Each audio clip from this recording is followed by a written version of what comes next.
خوشی کا مظاہرہ نہیں کر سکتی، اچھا کھا نہیں سکتی، اچھا پہن نہیں سکتی، اتنی خستہ حالت تھی عورت کی، اور کسی عورت کی عزت محفوظ نہیں تھی۔ ہر ایک عورت اپنی عزت بچانے کے لیے تگ و دو کرتی، کوشش کرتی، پر کسی ایک عورت کی بھی عزت محفوظ نہیں تھی۔ پر اس پرفتن دور کے اندر حضور کریم صلی اللہ علیہ وسلم کی آمد ہوئی، آقا کریم صلی اللہ علیہ وسلم تشریف لائے۔ تو جب سرکار اس دنیا کے اندر تشریف لائے تو میلاد کی خیرات جو سب سے پہلے ملتی ہے وہ ایک عورت کو ملتی ہے۔ اللہ اکبر۔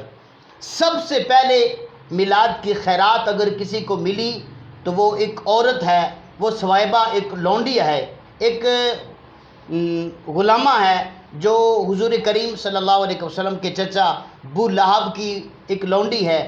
اس نے آ کے خوشخبری سنائی کہ ابو لہب تیرے بھائی عبداللہ کے گھر میں بیٹا پیدا ہوا ہے۔ تو اس نے سنا، نبی سمجھ کر نہیں، پیغمبر سمجھ کر نہیں، آقا سمجھ کر نہیں، رب کا محبوب سمجھ کر نہیں، بلکہ اپنا بھتیجا سمجھ کر اس انگلی کے اشارے سے اسے آزاد کیا۔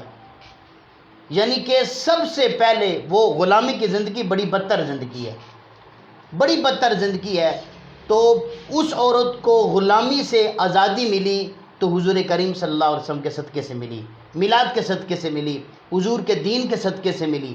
اور وہ دور دیکھیں جس دور کے اندر عزت عورت کی محفوظ نہیں تھی، اور جب اسلام آیا، آقا کریم صلی اللہ علیہ وسلم جب تشریف لائے تو وہ دور جس دور کے اندر ماں کے ساتھ نکاح ہوتا تھا، سرکار تشریف لائے تو سرکار نے فرمایا کہ ماں تمہاری غلام نہیں، ماں تمہارے نکاح کے لیے نہیں، ماں تمہاری خدمت گزار نہیں، ماں تمہاری رکھیل نہیں، ماں تمہاری اور کسی کام کے لیے نہیں، بلکہ ماں تمہاری وہ مقام رکھتی ہے کہ تمہاری جنت تمہاری ماں کے قدموں تلے ہے۔ سبحان اللہ۔ اللہ اکبر۔ ماں کے قدموں تلے جنت ہے۔ اور آقا کریم صلی اللہ علیہ وسلم نے یہ بیان فرمایا۔ اور ایک وہ وقت آیا کہ ایک عورت جو حاتم طائی کی بیٹی ہے، وہ جنگ کے موقع پر غلام بن کر، قیدی بن کر آقا کریم صلی اللہ علیہ وسلم کی بارگاہ میں آتی ہے۔ وہ دور تھا کہ جس دور کے اندر عزت عورت کی محفوظ نہیں تھی۔ کوئی بھی ایسا وقت نہیں تھا کہ جس وقت میں عورت اپنی عزت کو محفوظ سمجھے۔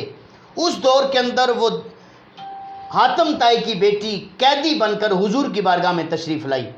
تو جب قیدی سرکار کی بارگاہ میں پہنچے تو سرکار نے دیکھا کہ حاتم طائی کی بیٹی سر سے ننگی ہے۔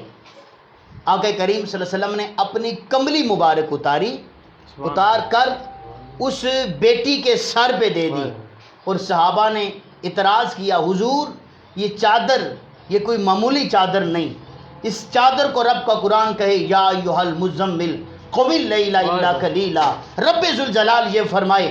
اور صحابہ نے کہا حضور یہ چادر اگر ہماری بیٹیوں کو مل جائے، ہماری بہنوں کو مل جائے، ہماری ماؤں کو مل جائے تو یہ ان کا مقدر ہے، یہ ان کا نصیب ہے، یہ ان کا مقام ہے، پر ایک کافر کی بیٹی کو آپ نے یہ چادر عطا فرما دی۔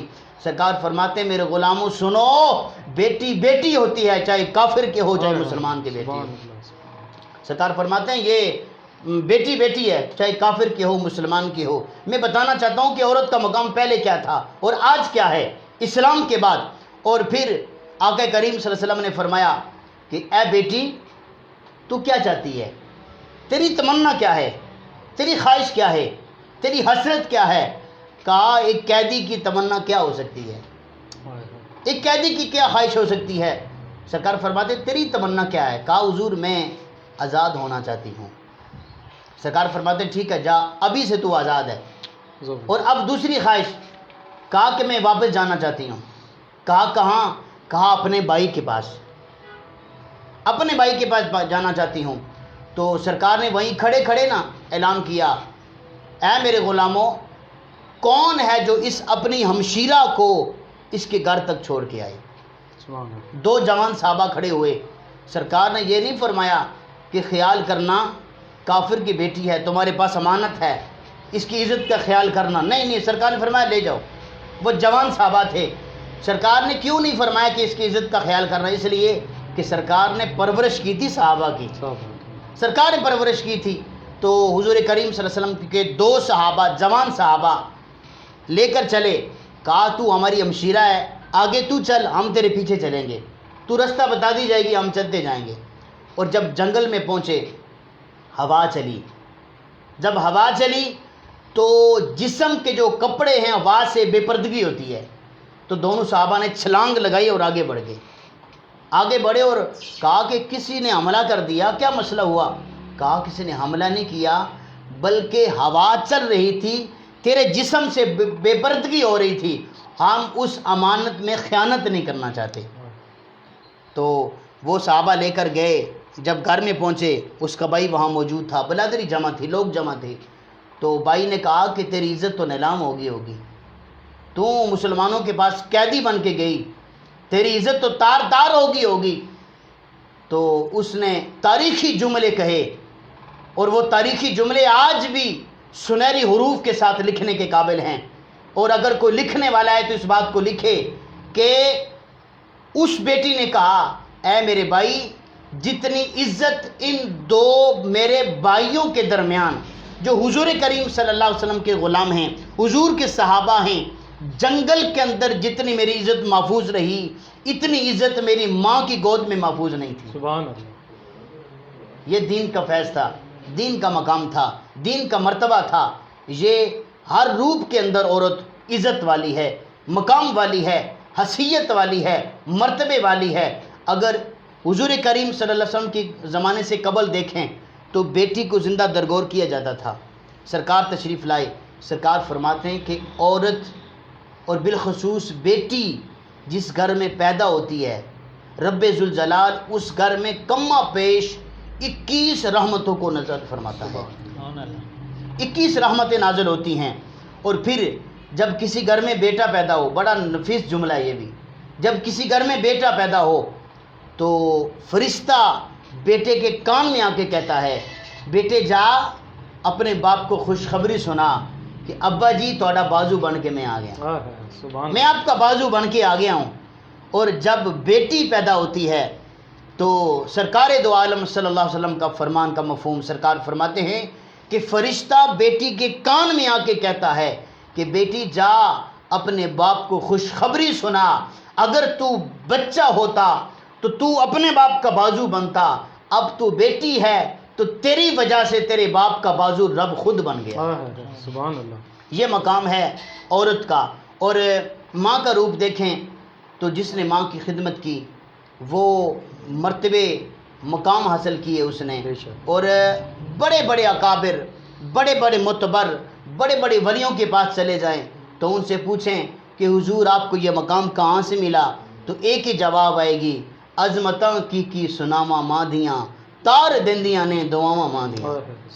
خواجہ حضور قبلہ غوث پاک گیارہویں ولی سرکار حضور غوث پاک سے پوچھیں کہ حضور یہ مقام آپ کو کہاں سے ملا، تو آپ فرماتے ہیں کہ بلا اس ماں کا جس ماں نے کہا بیٹا مرنو مر جائیں جھوٹ نہ بولی۔ بابا فرید گنج شگر سے پوچھیں کہ حضور یہ مقام کہاں سے ملا، آپ فرماتے ہیں بلا اس ماں کا جو مصلے کے نیچے شکر کی پڑیاں رکھتی تھی۔ یہ مقام ہے ماں کا۔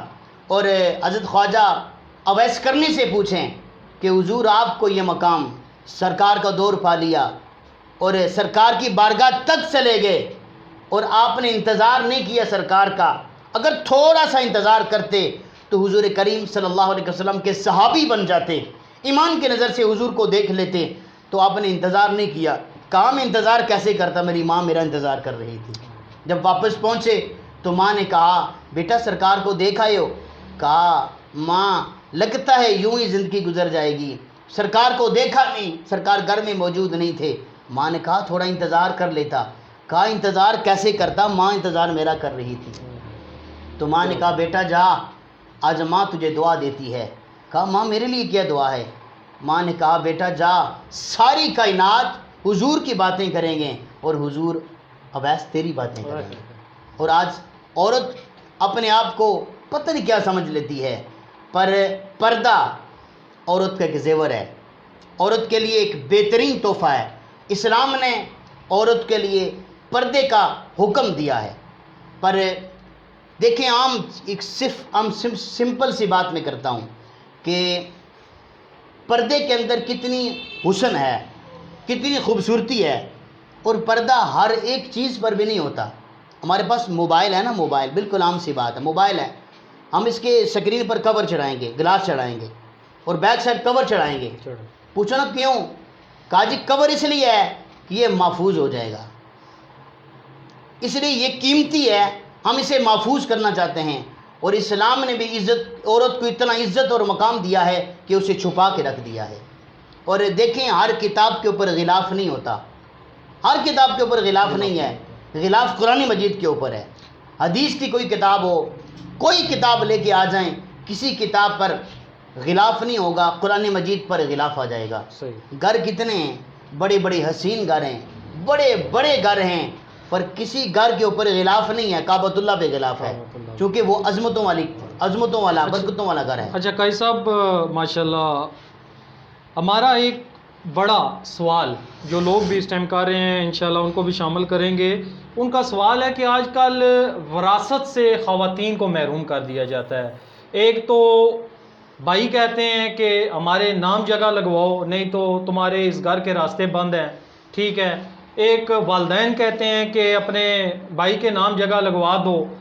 یہ اس حوالے سے ہمارا دین کیا کہتا ہے؟ خواتین کو جو وراثت میں حق ملتا ہے وہ کس طرح ہے اور آدھا وہ حق کیوں ہے؟ کیونکہ عموماً آپ نے دیکھا ہوگا کہ مرد کو فل حقوق ملتے ہیں جبکہ عورت کو آدھا حق ملتا ہے. اس حوالے سے اور دوسرا جو یہ زبردستی جبر کر کے خواتین سے جو زمین نام کروائی جاتی ہے اس حوالے سے ہمارا دین کیا کہتا ہے؟ دیکھیں رب ذوالجلال نے پارہ نمبر 4 کے اندر سورۃ نساء کی آیت نمبر 7، میں اس لیے بتا رہا ہوں کہ اگر کوئی پڑھنا چاہے تو تاکہ پڑھ کے بھی دیکھ لے کہ اس کا مفہوم، اس کی تشریح کیا ہے. رب ذوالجلال نے فرمایا وَلِلنِّسَاءِ نَصِیبٌ مِّمَّا تَرَکَ الْوَالِدَانِ وَالْأَقْرَبُونَ، کہ خواتین، وہ جو عورتیں خواتین ہیں، ان کے والدین یا اقربا رشتہ دار، قریبی رشتہ دار دنیا سے چلے جائیں تو ان کو ان کی وراثت سے حصہ ملنا چاہیے. صحیح. اور اگر دور جہالت کو دیکھا جائے تو اس چیز کو منوز خاطر رکھا جاتا تھا کہ نہ عورت کا حق ہے نہ بچوں کا حق ہے. صحیح. جو بڑے ایسے بچے ہیں جو جنگ کر سکتے ہیں ان کے لیے حق ہے، باقیوں کے لیے بچہ ہو یا عورت ہو اس کے لیے حق نہیں ہے. پر جب اسلام آیا تو رب ذوالجلال نے فرمایا کہ نہیں، اس کی تقسیم رب ذوالجلال نے فرما دی کہ اگر وَلِلرِّجَالِ نَصِیبٌ مِّمَّا تَرَکَ الْوَالِدَانِ وَالْأَقْرَبُونَ، اگر مرد کوئی فوت ہو جائے تو اس کی وراثت سے اس کے بیٹوں کو بھی ملے گا، اور اگر عورت ہے، بچیاں ہیں تو انہیں بھی ملیں گی. صحیح.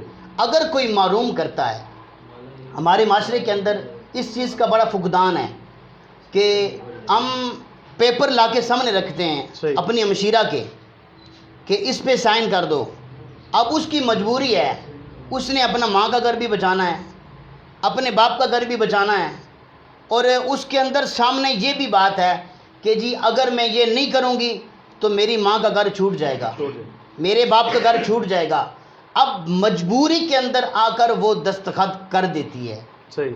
اب وہ جو دستخط کرتی ہے مجبوری کے تحت، اب وہ اس کا بھائی ہے، اس کے چچا ہیں، اس کے رشتہ دار ہیں جو اس وراثت سے حصہ لیں گے، ان سب کے لیے وہ جائز نہیں، وہ حرام مال ہوگا ان کے لیے. صحیح. ان کے لیے حرام ہوگا اس لیے کہ حق کسی اور کا تھا، کسی کو اور کو دے دیا. صحیح.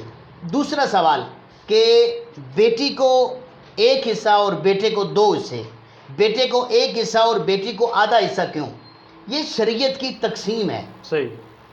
یہ دین کی تقسیم ہے، اور دین کسی کے ساتھ ناانصافی نہیں کرتا. بظاہر ہم دیکھیں کہ بیٹی کو 1 کنال زمین مل رہی ہے، صحیح ہے. بیٹے کو 2 کنال مل رہی ہے. صحیح. یہ انصاف نہیں ہے، بظاہر انصاف نہیں ہے، پر حقیقت کو دیکھیں تو یہی انصاف ہے. آپ سوال کر سکتے ہیں کیسے وہ اس طرح کہ جو بیٹی ہے اس کے اوپر کوئی ذمہ داری کوئی نہیں ہے. صحیح. اس کے اوپر کوئی ذمہ داری نہیں ہے کہ اس نے اپنے بچوں کی پرورش کرنی ہے. اس کی اپنی جان ہے، وہ اپنی جان کی پرورش کرے. اب اس کی شادی ہوگی، اس کے بچے ہوں گے. اب بچوں کی جو پرورش ہے، اگر وہ اپنی ترکے سے، اپنی وراثت سے کوئی مال خرچ کرنا چاہے تو کر دے، صحیح نہ کرنا چاہے تو کوئی حکم نہیں، کوئی اختیار نہیں کسی کے پاس کہ وہ اولاد پہ خرچ کرے۔ اب بیٹی کو ملا ایک حصہ، بیٹے کو 2 مل گئے۔ صحیح اب بیٹے کی ذمہ داری ہے کہ اس نے اپنا پیٹ بھی پالنا ہے، اپنی اولاد کا بھی پالنا ہے۔ اور عورت کے پاس کیا ہے؟ اس کے پاس ایک حصہ ہے، اس نے اپنی جان پہ خرچ کرنا ہے۔ اب جب شادی ہوگی، جب اگلے گھر جائے گی تو وہ جو اس کا میاں ہوگا وہ بھی 2 حصے لے گا۔ صحیح اب کل ملا کے 3 حصے ہو گئے، 3 حصے ہو گئے۔ جائیداد کے 3 حصے ان کے پاس آ گئے۔ اب یہ مل کر اولاد کی پرورش کریں گے۔ اور جب انسان اولاد کی پرورش کرتا ہے، یہاں ایک بڑا لطیف جملہ میں کہنا چاہتا ہوں، اور فری میں جنت کا وظیفہ ہے، یہ فری میں جنت کا وظیفہ ہے۔ حضرت عمر فاروق اس حدیث کے راوی ہیں۔ آقا کریم صلی اللہ علیہ وسلم نے فرمایا کہ حضرت عمر سے فرمایا، عمر اگر لوگوں کی غفلت کا اندیشہ نہ ہونا تو اعلان فرما دو 4 بندے بغیر حساب و کتاب جنتی ہیں، 4 بندے بغیر حساب و کتاب جنتی ہیں۔ عرض کی حضور وہ کون سے؟ ان 4 میں سے ایک وہ بندہ جو اپنی اولاد کے لیے رزق حلال کماتا ہے، رزق حلال کماتا ہے، انہیں کھلاتا ہے۔ سرکار فرماتے ہیں کہ رزق حلال کمانے اور کھانے اور کھلانے والا بغیر حساب و کتاب جنت میں جائے گا۔ ماشاءاللہ، سبحان اللہ۔ اور اگر ہم اپنی کسی بہن کو، کسی بیٹی کو اگر اپنی وراثت سے علیحدہ کر دیں تو ہم اس پہ نہیں بلکہ اپنی جان پہ ظلم کر رہے ہیں۔ دیکھیں، جب بیٹی ہے نا، اسے اپنے بیٹے عزیز ہیں، اپنی اولاد عزیز ہے، صحیح اور بھائی جو ان کا ہے، ان کے اپنی اولاد عزیز ہے۔ صحیح لہٰذا اس چیز کا اسلام اعلان کرتا ہے، دین اعلان کرتا ہے کہ جو ان کی وراثت ہے، جو حصہ ہے، جو ان کا ترکہ ہے، جو ان کی وراثت بنتی ہے، جائیداد کی صورت میں ہے، پیسے کی صورت میں ہے، بینک کی صورت میں ہے، دکانداری کی صورت میں ہے، بلڈنگ کی صورت میں ہے، کسی صورت میں ہے، اسے تقسیم کیا جائے۔ اور وراثت تقسیم کرنے کے کچھ طریقے ہیں، میں جو یہاں ضروری سمجھتا ہوں بیان کر دوں، کہ جب انسان خود اپنے ہاتھوں سے تقسیم کرے۔ اب میرے پاس اگر 1 کنال زمین ہے صحیح ہے، تو میں اس کو اپنے ہاتھوں سے تقسیم کروں تو میرے پاس 2 بیٹیاں ہیں، 1 بیٹا ہے۔ میرا اپنا اختیار ہے کہ میں بیٹی کو کتنا دوں، اور دوسری بیٹی کو کتنا دوں، بیٹے کو کتنا دوں، میرا اپنا اختیار ہے۔ دین اس پر اختیار دیتا ہے، پر تقسیم کرتے ہوئے اس چیز کا خاص خیال کیا جائے کہ رب ذوالجلال دیکھ رہا ہے، رب ذوالجلال دیکھ رہا ہے۔ اور اگر کسی کے ساتھ ناانصافی کریں گے تو وہ ضرور بضرور دل میں برا جانے گی کہ جی میرے بہن کو اتنا دے دیا، مجھے کم دے دیا۔ اچھا، ایک اور سوال قاضی صاحب، کہ جو بھائی ہیں، والدین کی وفات کے بعد بھائی دھوکے سے، کیونکہ بہنیں چھوٹی ہوتی ہیں، 17 18 19 سال، ان کی اتنی ایج نہیں ہوتی، وہ قانون کو نہیں جانتی، ان کو پتہ نہیں ہوتا وراثت کیا ہے، کیا سسٹم ہے، تو وہ دھوکہ دہی سے جب اپنی بہن سے وہ جگہ ٹرانسفر کروا لیتے ہیں یا کچھ بھی کرتے ہیں، کسی بھی طریقے سے نام کروا لیتے ہیں، اس حوالے سے ہمارا دین کیا کہتا ہے؟ کیا یہ غلط ہے؟ کیا جب بہن کو بعد میں جب پتہ لگتا ہے کیا وہ اس کا مطالبہ کرے؟ اگر بھائی نہیں دیتا تو اس کے حوالے سے کیا ہمارا دین کیا کہتا ہے کہ کیا اس کے ساتھ کیا جائے گا بروز قیامت؟ اس کے علاوہ جو ایک دوسرے کا لوگ آج کل قبضہ کر رہے ہیں، زمینوں پہ حق کھا رہے ہیں ایک دوسرے کا، اس حوالے اس بات پر بھی آپ روشنی ڈال دیں۔ دیکھیں جی، کہ اگر کوئی بھائی اپنی بہن کا حصہ جو اس کا بنتا ہے، اگر وہ دھوکے سے کسی معاملات سے اپنے نام کر لے تو یہ تو سراسر دھوکہ ہے۔ صحیح اسلام یہ کہتا ہے کہ بہن کا بھی حصہ تیرے ساتھ موجود ہے، تیرا بھی حصہ ہے۔ صحیح اور اگر جان بوجھ کر اگر کوئی ایسا کرتا ہے تو وہ حرام کا مرتکب ہوگا، اور وہ جو جگہ ہے، وہ مال ہے، پیسہ ہے، اس سے وہ کھائے پیے گا، اس کے جسم کا حصہ بنے گا۔ صحیح جب اس جسم کا حصہ بنے گا تو سرکار فرماتے ہیں کہ حرام لقمے سے، حرام پیسے سے، حرام چیز سے جسم کا جو حصہ بنے گا وہ جنت میں نہیں جائے گا، صحیح وہ جنت میں نہیں جائے گا، وہ جہنم کے اندر وہ جسم کا حصہ جو حرام مال سے پلا ہے، حرام مال سے بنا ہے، وہ جہنم میں جائے گا۔ ہمارے معاشرے کے اندر یہ ہے کہ ہم اگر کئی علاقوں کے اندر، ہمارے پٹھوار کے اندر ایسا نہیں ہے، پر بعض علاقوں میں ایسا ہم نے دیکھا ہے کہ جب ہمشیرہ کے گھر جاتے ہیں تو کہتے ہیں جی کہ نہیں جی ایسا تو پانی بھی نہ پینا ہے، ہاں، یہ ایک وہ روایت ہم چلتی ہیں۔ پانی بھی نہیں پیتے جی، ہماری ہمشیرہ کا گھر ہے، نہ ہم کھائیں گے نہ پئیں گے۔ تو میں ان سے کہتا ہوں کیا وہ حرام ہے؟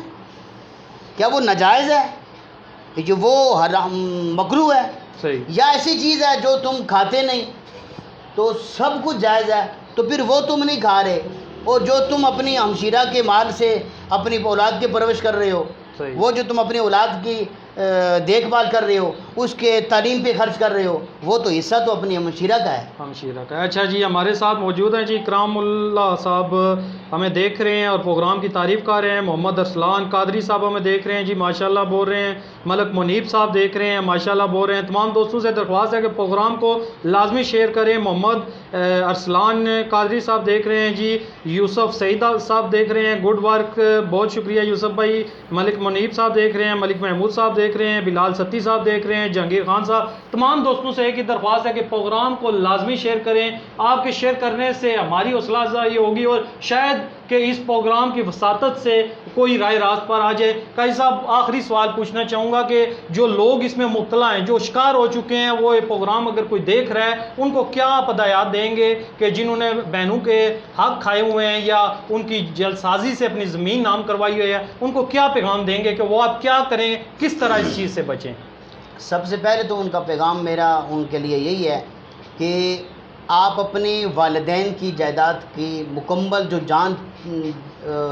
چھان بین کرنے کے بعد اس کی تقسیم کریں، صحیح، کیونکہ آپ نے جو کر لیا وہ چاہے آپ نے جان کر کیا، انجانے سے کیا، غلطی سے کیا، جیسے بھی کیا، رب ذوالجلال کی بارگاہ وہ بارگاہ ہے جس بارگاہ سے جب بھی معافی طلب کی جائے اللہ معاف کرتا ہے۔ تو فوری طور پر بغیر وقت کو ضائع کیے اگر آپ کی ہمشیرہ کا حصہ آپ کے پاس موجود ہے، آپ کی بیٹی کا حصہ آپ کے پاس موجود ہے، تو فوراً طور پر آپ وقت بغیر ضائع کیے اس کو تقسیم کریں اور اس مالک کے حوالے کریں۔ اس کا فائدہ یہ ہوگا کہ ایک تو آپ کے پاس مزید رزق حلال باقی بچ جائے گا، اور دوسرا آگے جس سے آپ دیں گے وہ بھی آپ کو دعائیں میں یاد رکھے گا، صحیح، ضرور بضرور وہ آپ کے لیے دعائیں کرے گا، اور جب ایک بندہ آپ کے لیے دعا کرے گا تو انشاءاللہ میرا رب ذوالجلال بھی آپ کو خطائیں معاف کر دے گا۔ صحیح۔ ہمیں دیکھ رہے تھے جی شیخ خلیل الرحمان صاحب دیکھ رہے ہیں، ہمارے جو سینئر نائب صدر ہیں پریس کلب کے بلال ستی صاحب دیکھ رہے ہیں، پروگرام کی تعریف کر رہے ہیں۔ تمام دوستوں سے ایک درخواست ہے کہ پروگرام کو شیئر کریں۔ آخر میں ہم چلیں گے ہمارے بھائی محمد اکرام کیانی صاحب جو مشہور نعت خوان ہیں، ان سے درخواست ہے کہ نعت شریف پڑھیں تاکہ ہم پروگرام کے آخری حصے کی طرف بڑھیں۔ جی صلی اللہ علیہ کا یا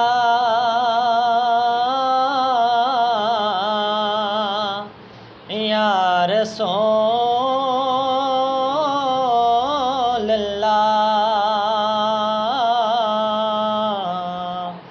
وسلم علیکہ یا حبیب اللہ صلی اللہ علیہ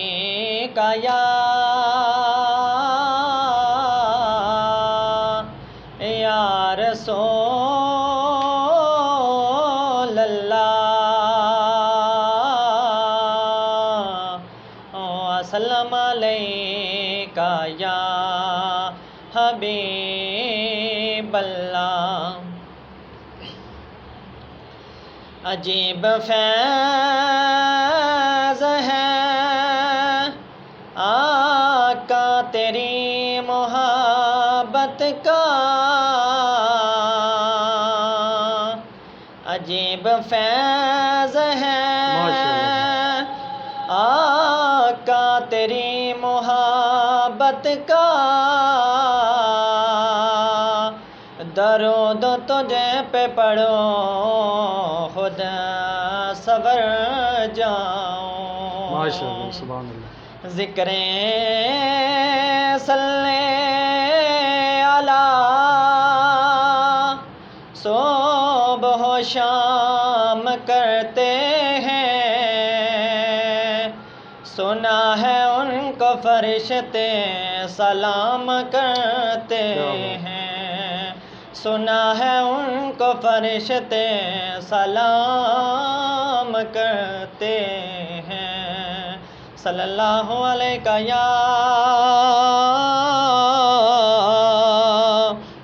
یا رسول اللہ وسلم کا یا حبیب اللہ آ گیا اے نور لے کے آ گیا اے نور لے کے ظلمتاں نو مٹان والا درد ونڈدا ماڑیاں دے درد ونڈدا ماڑیاں دے روندیاں نو ہسان والا آمد مصطفیٰ مرحبا مرحبا آمد مصطفیٰ مرحبا مرحبا اے حلیمہ غم نہ کر تو اے حلیمہ غم نہ کر تو بن گئی ہے تاجور تو اے حلیمہ غم نہ کر تو بن گئی ہے تاجور تو گود وچ تیری آ گیا اے گود وچ تیری آ گیا اے نبیاں دا سلطان جیڑا آمد مصطفیٰ مرحبا مرحبا آمد مصطفیٰ مرحبا مرحبا اکھ جدو مصطفیٰ نے کھولی اکھ جدو مصطفیٰ نے کھولی آمنہ پاک کے ہنس کے بولی اکھ جدو مصطفیٰ نے کھولی آمنہ پاک کے ہنس کے بولی شان